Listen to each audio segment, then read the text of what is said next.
Hi guys, welcome to another blog. So आज का blog होने वाला है लोकल वृंदावन में जो भी मंदिर है वो सारे एक्सप्लोर कर रहे हैं हम लोग। तो अभी हम लोग जा रहे हैं, मतलब जो हमारा स्टे है वहाँ से वृंदावन के लोकल मंदिर एक्सप्लोर करने। तो अभी कुछ वेदर ऐसा है, बारिश हो रही थी, बहुत बारिश हो रही थी, बट अभी तब भी ठीक है। और ये है अंकुदी और बाकी सारे मेंबर्स। और वेदर बहुत सही हो रहा है यार, मतलब गर्मी के हिसाब से तो सही है, बट ऐसा है कि अगर एक्सप्लोर करना होगा तो बारिश रुकनी चाहिए, अदरवाइज एक्सप्लोर नहीं हो पाएगा।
लाल की और हाथी घोड़ा पाल की और जय कन्हैया लाल की।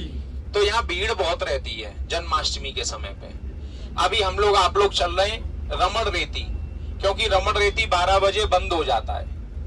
रमण रेती वो स्थान है जहाँ कृष्ण कन्हैया ने ब्रज की माटी में लोट लगाई थी। रमण रेत लोटो नहीं कियो न यमुना पान, और रेमन तू जानो नहीं इस ब्रज को फल महान। को कभी वर्णन कर सके रमण रेत का मूल, और इसके कण कण में मिली युगल चरण की धूल। इसके कण कण में राधा कृष्ण का वास है। यहाँ ठाकुर जी ने मिट्टी में लोट लगाई तो पूरी रात हो गई, पानी पड़ते पड़ते सुबह तक पानी आया है। तो मिट्टी आपको गीली तो मिलेगी, पर थोड़ा सा उसमें लोट सभी लोग लगाना, कपड़े खराब नहीं होंगे। शरीर का रोग दोष दुख दर्द कष्ट सब दूर होता है। कृष्ण कन्हैया का जन्म कहाँ हुआ था? मथुरा में। वहां से वसुदेव जी यमुना नदी को पार करके लेके आए, तो यहाँ कृष्ण कन्हैया को गोकुल में छुपा के गए। यहाँ कृष्ण कन्हैया छोटे से बड़े हुए थे गोकुल में। और गोकुल में जन्म किसका हुआ था? कृष्ण की बहन योग माया का। जब कृष्ण का जन्म जेल में हुआ, उस समय योग माया का जन्म यहाँ गोकुल में हुआ। तभी तो वसुदेव जी रात्रि 12 बजे कृष्ण को ले छुपा गए और योग माया को लेके गए। जब कंस को मारने के लिए दिया तो उसने बिजली बन के जवाब दिया कि हे पापी कंस, तू मेरे को क्या मारे, तेरे को मारने वाला गोकुल में पालने में झूले। मथुरा लिया अवतार और गोकुल झूले पालने, जन्मे कृष्ण मुरार और भक्तों के हितकार। हमारे कृष्ण का जन्म मथुरा में हुआ, पर गोकुल में या पालने में झूले। कृष्ण कन्हैया के बड़े भाई हैं बलदाऊ जी, जिनका जन्म कहाँ हुआ था? या गोकुल में। ये बलदाऊ जी कौन है? जो रामा अवतार में लक्ष्मण थे, वो कृष्ण अवतार में बड़े भाई बलदाऊ जी हुए। आप लोग यहाँ ब्रज में आए हो दर्शन करने के लिए। यहाँ ब्रज में 5 गांव हैं, मथुरा, वृंदावन, गोवर्धन, बरसाना और गोकुल, जिसको बोलते हैं समस्त ब्रज, यानी कि ब्रज 84 कोस। आप लोगों ने परिक्रमा का नाम सुना होगा, पर पैदल आप लोगों ने किसी ने भी नहीं किया होगा, क्योंकि पैदल का समय आपके पास में नहीं है कि मैं 25 या 30 दिन के लिए घर को छोड़ के आऊं। कोई ज्यादा बुजुर्ग होगा जो कम चल पाता है, वो उसको ज्यादा दिन भी लग जाते हैं। तो मेरे पास में इतना समय नहीं है, पर मैं गाड़ी से आप लोग आए हैं, मुख्य मुख्य मंदिर दर्शन कर पाते हैं। और ये नंद बाबा का जो घर है, या गोकुल दर्शन करने से भी 84 कोस यात्रा करने का फल मिलता है। बोलो राधे राधे। राधे राधे। तो आप लोग यहाँ गोकुल में आए हो, ये क्या है, सुनने समझने का जगह है। आप लोग यहाँ सुनोगे समझोगे तो मालूम पड़ेगा, बाकी घूमते फिरते चलोगे तो मंदिर तो बहुत है, मंदिरों की कमी नहीं है। यहाँ हर जगह थोड़ा थोड़ा सुनते समझते चलोगे ना तो वहां के बारे में आपको मालूम पड़ेगा। आप लोग यहाँ ब्रज में आए हो तो ब्रज के राजा बलदाऊ जी हैं। कौन है जी? बलदाऊ। द्वारिका में द्वारिका पड़ती है गुजरात में, वहां के राजा कृष्ण है, जहां उनका नाम है द्वारिकाधीश। और यह मथुरा, वृंदावन, गोवर्धन, बरसाना, गोकुल 5 गांव के पूरे ब्रज के राजा बलदाऊ जी हैं।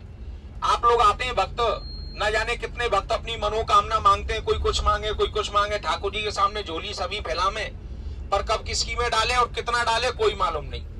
वो कौन डालने वाला है? बलदाऊ जी। कौन डालता है यहाँ ब्रज में? बलदाऊ जी।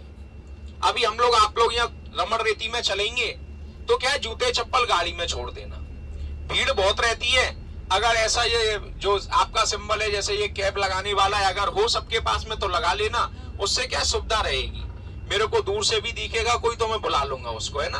तो ये कैप लगा के चलना अपने साथ में। और वहां मंदिर में कहीं भी दर्शन करेंगे तो अपना फोन, पैसा, रुपया, सामान का ध्यान रखना। क्यों? क्योंकि कुछ भक्त तीर्थ करने भी आते हैं, कुछ चोरी करने भी आते हैं, किसी के माथे पे नहीं लिखा है। ये सभी धामों का जड़ है गोकुल धाम। एक पेड़ गोकुल लगा और जिसकी डाल गई जगन्नाथ, फूल जो फूला द्वारिका तो फल लागा बद्रीनाथ। एक पेड़ होता है, उस पर टहनियां भी होती हैं, उस पर पत्ते भी होते हैं, उस पर फूल भी आता है, उस पर फल भी आता है, पर उसकी जड़ एक होती है। और न जाने फल और फूल, टहनियां, पत्ते अनेकों होते हैं। उसी प्रकार चारों धामों के माता पिता का घर ये गोकुल है। 4 धाम के माता पिता किनको बोलते हैं? नंद बाबा और यशोदा माता को।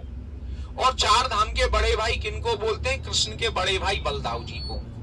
कहते हैं एक माता कोई अकेली तीर्थ करने आई है या उसके पति साथ में आए हैं, शादी हो जाती है, कोई बहन आई है जिसकी शादी हो जाती है, तो यह तीर्थ करने आए हो अपने माता पिता और सास ससुर परिवार के लिए। और एक आदमी लोग तीर्थ करने के लिए आता है तो कहते हैं ना, घर में बेटा जन्म ले तो भाग्यशाली हो, पर बेटी जन्म ले तो सौभाग्यशाली, क्योंकि वो 2 कुल का उद्धार करती हैं। और हम लोग आदमी लोग कितने? एक ही कुल का। तो हम लोग अपने माता पिता के लिए तीर्थ करने आते हैं। कहते हैं नहीं है अपने माता पिता का घर, ये है 4 धाम के माता पिता का घर। तो जो जन्माष्टमी मनाते हैं ना, वो यही का है व्रत। अभी 2 मिनट में हम लोग आप लोग पहुंचने वाले हैं। सब लोग यहाँ तीर्थ में चलेंगे तो पग पवित्र तीर्थ गमन कर पवित्र कछु दान, और मुख पवित्र जब हो जाए तो बजदे राधे श्याम। या तीर्थ में आयो मोह माया को छोड़ के घर से।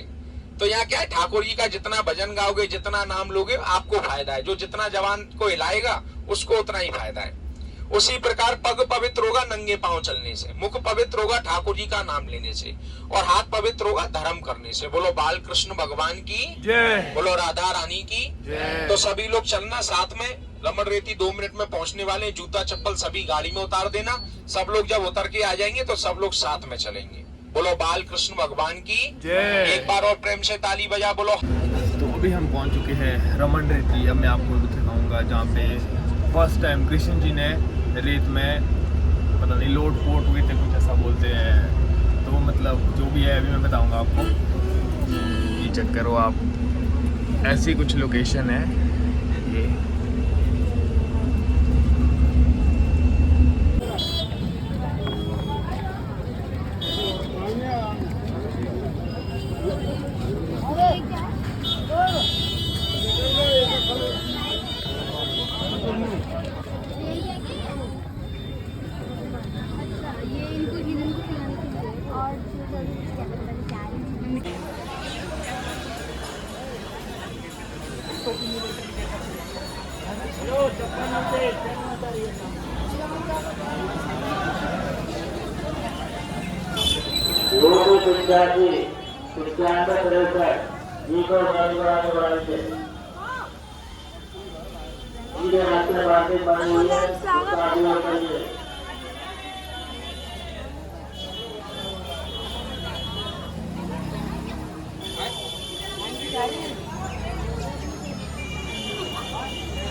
सो गाइज ये है रमन रेती।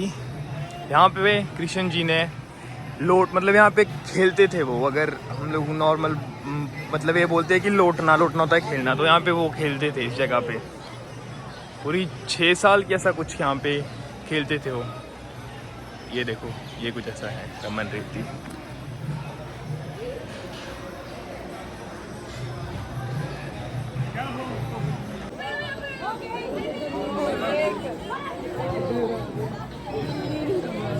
बस बस बस।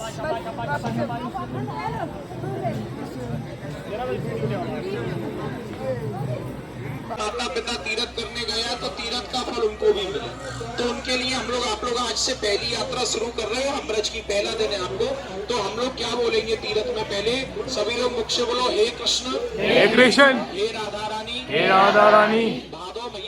भादो महीने में जन्माष्टमी उत्सव पर मेरे घर से जो भी सदस्य तीर्थ में यात्रा में नहीं आ पाया हो आने की आशा करता हो मेरे कंधों पर बैठ करके यात्रा का मथुरा, गोकुल, वृंदावन, गोकुल, बरसाना, गोवर्धन, समस्त ब्रज यात्रा, ब्रज दर्शन, फल प्राप्ति करना, बार बार बुलाते रहना। जय। मात्र 10 मिनट के लिए शरीर को यहाँ बैठे हो, पर मन आपका कहाँ चल रहा है मुझको नहीं मालूम। कहते तो चेत प्राणी नहीं, फिर 84 आई। आप लोग ये तीरथ करने के लिए क्यों आए हो? 84 लाख योनियों से मुक्ति के लिए। क्योंकि घर पे हमारे पास में समय नहीं है कि हम ठाकुर जी के लिए 1 घंटा 2 घंटा माला ले ले और 2 घंटा हम जप करें रोजाना। पर तीरथ में लिया हुआ एक नाम और घर के 1000 नाम के बराबर होता है, ऐसा शास्त्रों में लिखा है। बड़े बड़े संतों ने बोला, बोलो राधे राधे राधे राधे। 84 लाख योनियों से मुक्ति का मार्ग क्या है? तीरथ करना। तीरथ में जाके ठाकुर जी का भजन गाना, तीरथ में जाके ठाकुर जी का नाम लेना। तो ये शरीर तो नासवान है, शरीर तो छूट जाएगा। पर किसी ने शास्त्र सुना हो तो गरुड़ पुराण, वो शास्त्र में किसका उल्लेख है? 7 नदियों।